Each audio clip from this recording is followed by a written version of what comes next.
She failed the purity test and was marked for public punishment. The great silver bell rang across the mountaintop city of Valerian. Crowds gathered near the glowing temple square. The air smelled of burning spices and metal. Every young girl of age stood in a line, dressed in soft white robes, their faces calm, but hearts full of fear.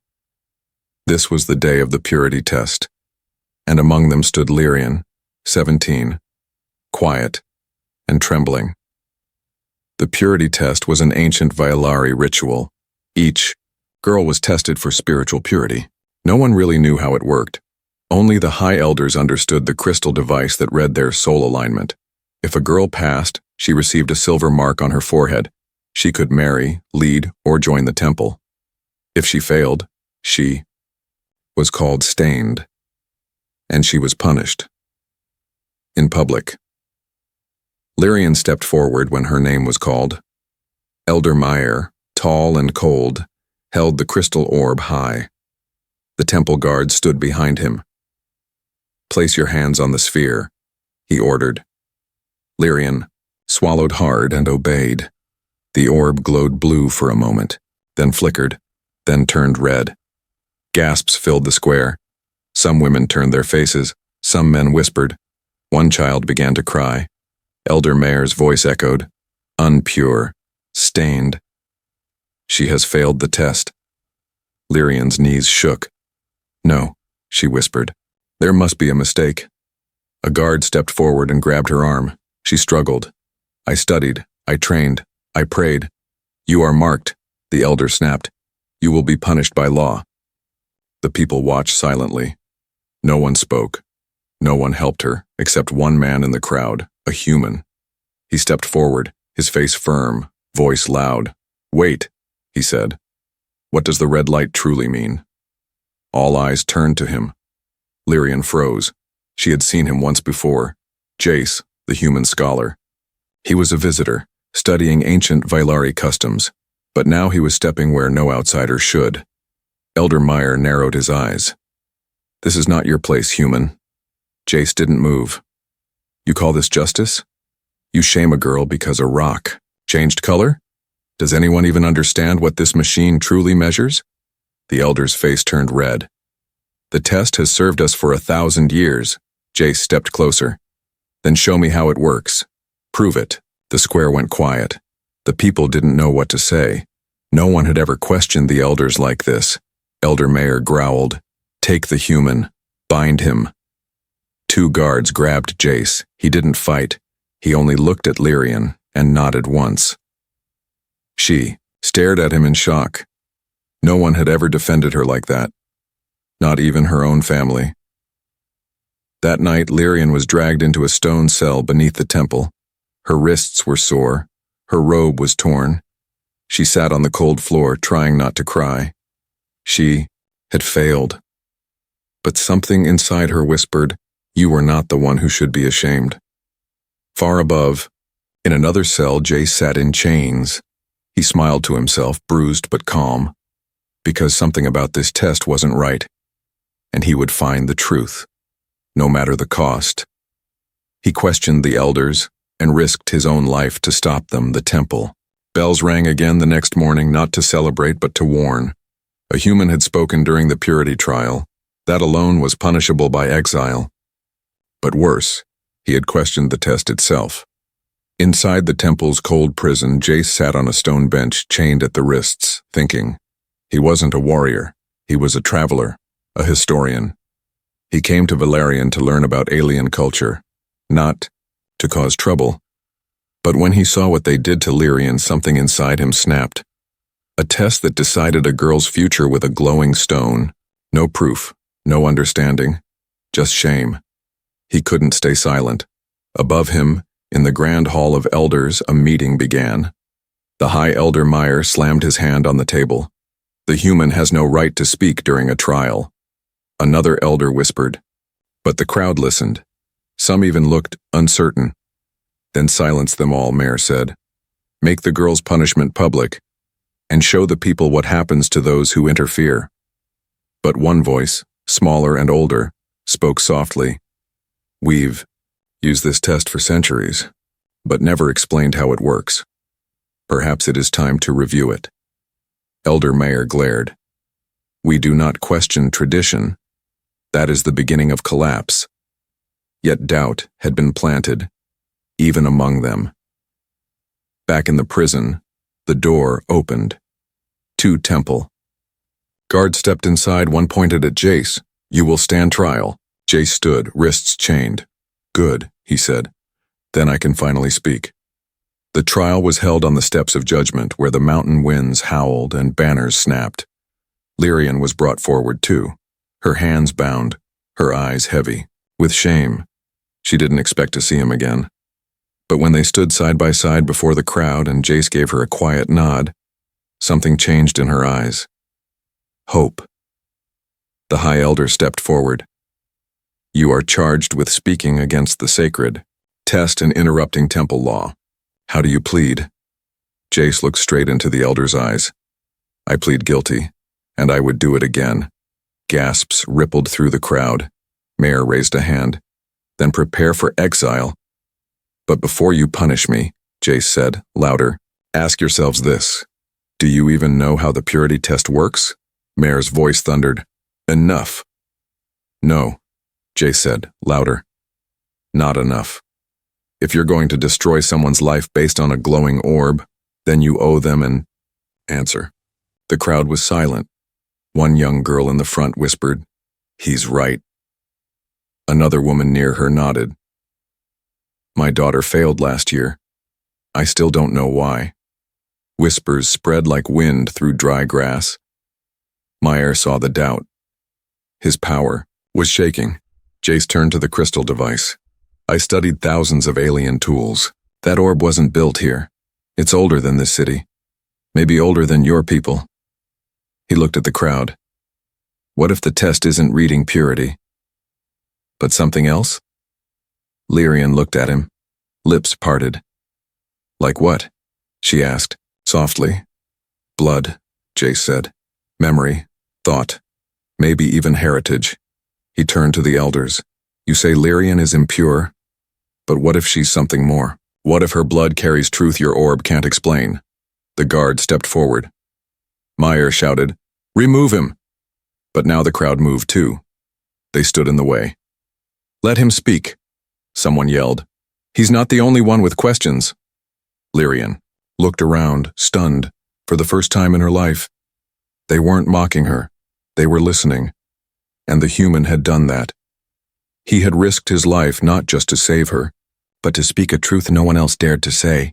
High Elder Mayer's face twisted in rage. This is madness. But the people were no longer quiet, and Mayer's voice no longer sounded like law. She was thrown in the lower cells, but she wasn't. Alone. The door slammed shut behind her. The stone cell was cold and dark. The only light came from a small opening in the wall, just big enough to see the moonlight.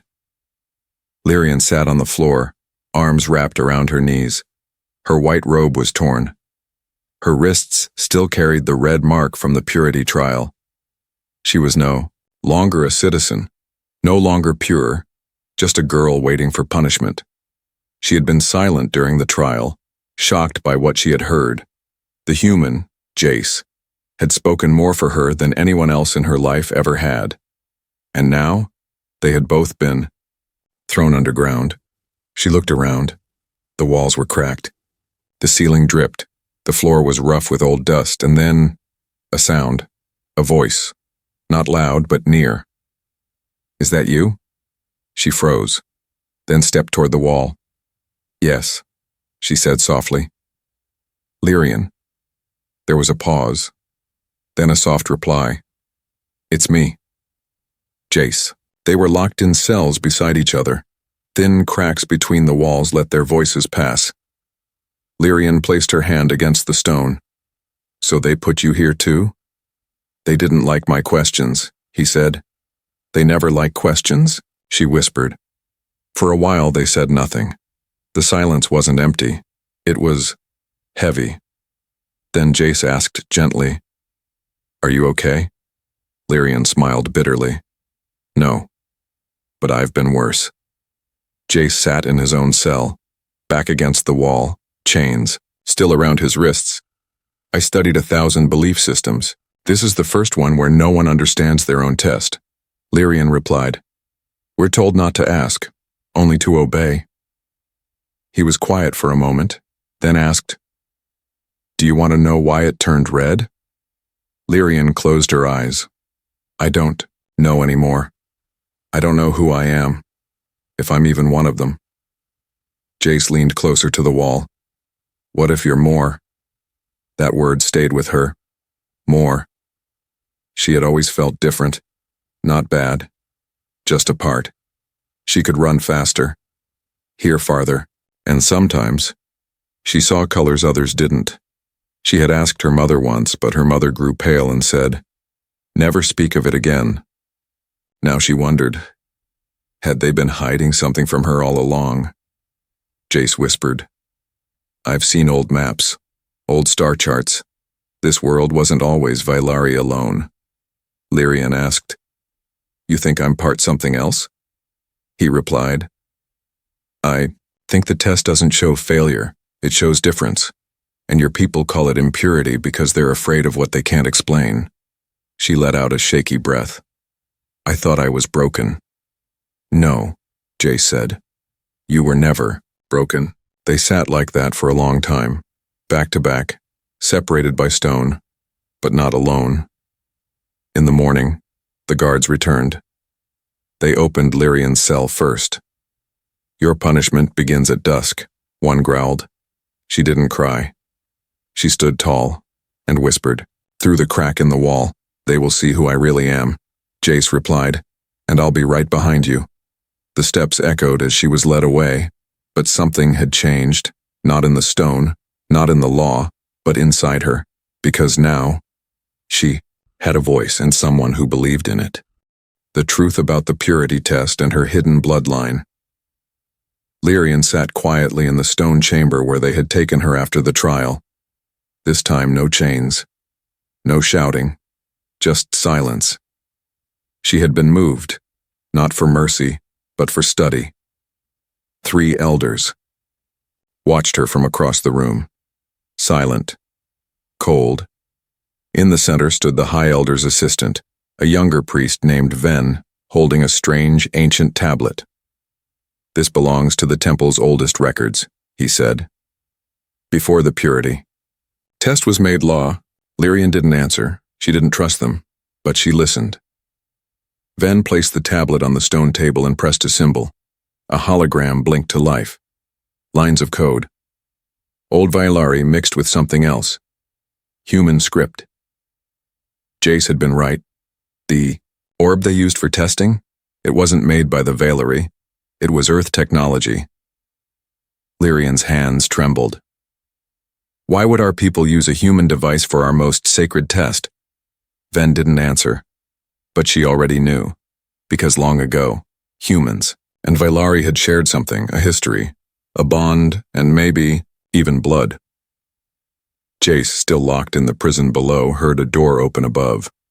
A young temple worker appeared with a scroll and whispered, "She's not full Vylari. She has human genes. The test found that." Jace blinked. It made sense now. That was what the red light detected, not impurity. Hybrid DNA, a mix of both worlds. That's what they were calling unclean. But it wasn't dirt. It was truth. Back in the chamber, Ven asked, "Did your parents ever tell you anything about your past?" Lyrian shook her head slowly. "My mother died when I was 10. My father never spoke of her." Ven stepped closer. "She wasn't from here. She was part of the Terran embassy long ago, before the ban." Lyrian's breath caught. "My mother was human." "Yes," he said, "and that makes you a key." She didn't understand. A key to what? "To a future where the test no longer controls the people," Ven said. "Where both worlds can exist together again. But the elders, they fear you," he said, "because you prove the test is a lie, and you still stand." Lyrian touched her chest, feeling her heartbeat. She wasn't broken, she wasn't cursed. She was proof that something greater was possible. She wasn't the end of tradition. She was the beginning of change. Later that night, she was returned to her holding cell before her public punishment. Jace called out, "What happened?" She didn't answer right away. Then, through the crack in the wall, she said, "I'm not what they said I was." He asked, "Then what are you?" She smiled softly. "I'm more." Above the mountain city, storm clouds gathered. Below, the truth had finally been uncovered, and the ones who built a system on silence were about to face a voice they could no longer control. The judgment day arrived, and the human returned to the surface. The sky above Valarian was dark with clouds. Thunder rolled across the mountaintops as the temple bells rang again, this time for Judgment Day. In the great square, the crowd gathered. No one spoke loudly. Even the wind seemed nervous. In the center of the stone platform, Lyrian stood in her old white robe, torn, stained, but her back straight, her head high. She had not asked for mercy, but she no longer felt fear. Elder Meyer stood beside the crystal orb, the same device that had labeled her stained. His voice boomed, "Today, we cleanse our future.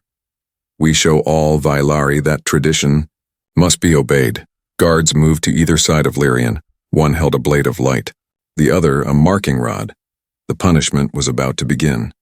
But then, a door burst open at the back of the square. People turned. Gasps spread like fire through the crowd. Jace was alive. He stood tall, bruised, but unbroken. A younger priest, Ven, stood beside him holding a glowing data scroll. Jace shouted, "Stop this madness!" Elder Mayor's face twisted. "You have no place here." Jace stepped forward, pointing at the orb.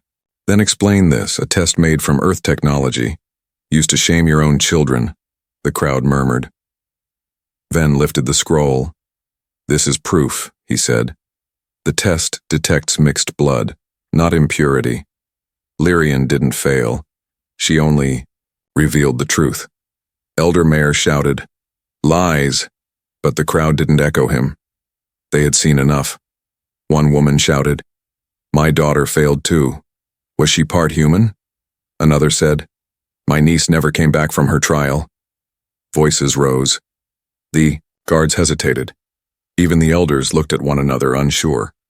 Jace turned to Lyrian. "Tell them." She looked at the people, her voice was steady. "I was born from two worlds. I carry Vailari heart and human strength. That doesn't make me broken." She paused. "It makes me whole." The wind picked up. Rain began to fall. But no one moved. Because what they had seen today was truth. The guards dropped their weapons. Elder Mayor backed away, but the crowd closed in. Someone shouted, "End the test!" Another let her go. Ven stepped forward and touched Lyrian's shoulder. "You are not the problem," he said. "You are the answer." And just like that, the chains came off. Jace walked to her side. "You did it." She looked at him. "We did." Above them, lightning split the sky. Below them, an old system cracked, and for the first time in generations, a girl who had been cast out stood free, and the human who believed in her stood beside her. The elders ordered her execution, but the people rebelled. Rain poured down hard on the temple square, but no one left. Lyrian stood beside Jace, her hands free at last. Her voice had reached the people. The truth had been spoken. But the fight was not over. From the upper balcony of the temple, High Elder Mayor stepped out once more, his face twisted with rage, his voice loud. "This is not justice. This is treason." He pointed at Lyrian. "She carries impure blood. She is not Vailari. She is a threat to our future." Then he raised a trembling hand and shouted, "Execution by order of the elders." Gasps filled the air. Two guards hesitated, then slowly stepped toward Lyrian. But the people moved first. A line of young Vailari stepped in front of her. Women and men, nobles and farmers, old and young, one by one. One girl shouted, You said the test means everything, but you don't even know what it measures. A boy raised his voice. If she dies, then we all do. Another woman cried out. We want truth, not fear. The guards looked confused. The crowd pressed closer. The elders shouted orders, but no one listened anymore. Jace whispered to Lyrian, They don't fear the people. They fear you. Lyrian looked around. She saw faces she had grown up with. Some, who had once mocked her, now protecting her. She stepped forward, past the line of guards. I am not your enemy, she said, voice clear, but I will not be silent ever again. Elder Mayor screamed, She speaks poison. But even some of the other elders looked away, ashamed. One dropped his robe and walked off the stage. Another bowed his head and said, Let the girl go. Mayor raised a weapon, a sharp hiss of energy. He pointed it at Lyrian's chest. If I must cleanse this place myself, so be it. But he never got the chance. Jace stepped in front of her. No, he said. Not today. Meyer's hand shook. He was about to fire. When the crowd surged forward, hands grabbed Meyer's arms, pulled him down, and the weapon fell to the floor. The storm above faded. The square was quiet again, but this time, it was not the silence of fear. It was the silence of change. Jace looked at Lyrian. Are you all right? She nodded, tears mixing with the rain. I think. For the first time I am. The remaining elders left without speaking, and in their place stood the people, not just witnesses, but protectors. That night, a vote was held. The purity test was abolished. The orb was destroyed, and the temple gates were opened for the first. In centuries, Lyrian was offered a seat on the new council, but she said, I don't want to rule, I want to heal. She was once cast out. Now she's chosen as their future. The storm had passed. Sunlight now touched the stone walls of Velaryon, soft and golden. For the first time in many lifetimes, the temple gates were wide open. No guards stood in front. No punishments were prepared, and Lyrian, once marked as impure, now walked through those gates as a symbol of change. It had been 1 week since the fall of the old council. Elder Meyer had been removed from power. The purity test had been banned, and the people now spoke freely, no longer afraid to question, to think or to believe in something new. Lyrian had been offered everything, leadership, titles, honor, but she had refused it all. I'm not here to sit on a chair, she said. I'm here to build something better. Instead, she reopened the old learning hall. The place where she had once been taught to follow without question now became a school for truth. Children of every kind, pure blood, half-blood, adopted, even human, came to learn side by side. Lyrian taught them that worth is not measured by tests or blood, but by choices. Jace remained by her side. He never tried to lead her story, only to support it. He helped translate old records, helped rebuild bridges between humans and Velari, and sometimes he just stood quietly beside her. When people asked if they were together, she only smiled and said, We are not what they expect. We are something stronger. One evening, a girl from the village asked her, Teacher, what happened when you failed the test? Lyrian looked out at the sunset before replying. I didn't fail, she said softly. I woke up, and across the city others began to wake too. Walls came down, laws changed, hearts opened, not quickly, not perfectly, but enough to matter. Lyrian no longer wore white robes. She wore simple clothes, covered in chalk and dust and the fingerprints of children, and every mark reminded her. She was never impure. She was real. She had once stood on the temple steps, head bowed in shame. Now she stood tall on those same steps, surrounded by students. Farmers, artists, soldiers lent in hope. She wasn't just the girl who broke the system. She became the one who helped rebuild the future, because sometimes, the one they try to silence becomes the voice that saves them all.